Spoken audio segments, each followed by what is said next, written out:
Okay, this is part 2 of lesson 68, okay? Now if you're following along in your book, this is example 68.1, okay? This is my original problem right here, okay?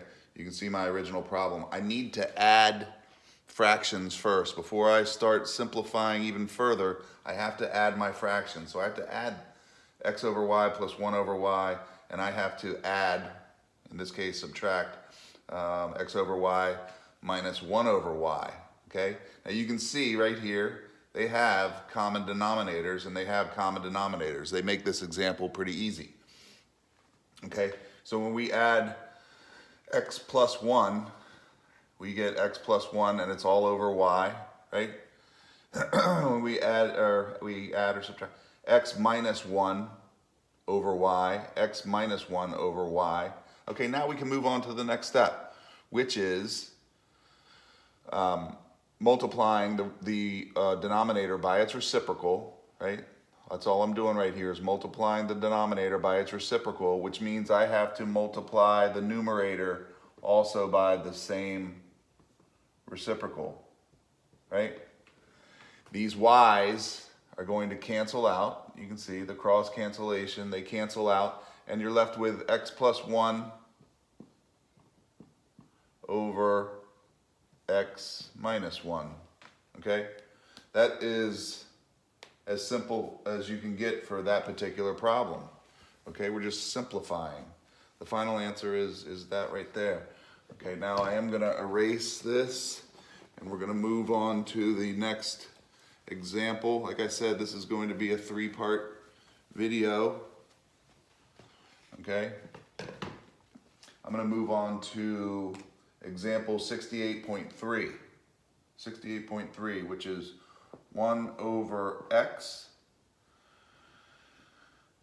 over 1 minus 1 over x.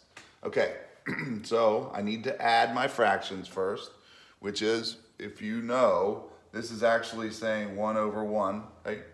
My common denominator of 1 and x would be 1x, right?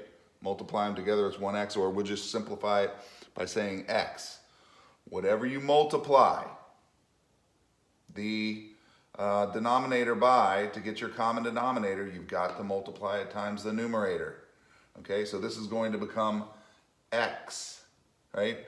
So this is going to simplify down to, it's going to simplify down to x minus 1.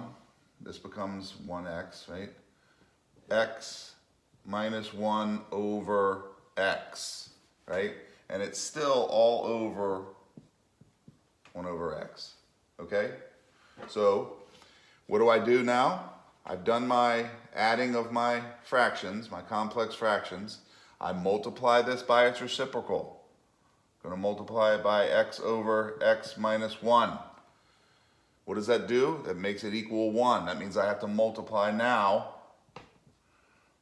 over the reciprocal, the same reciprocal down here, x minus 1. Okay? So if I do that, I come out to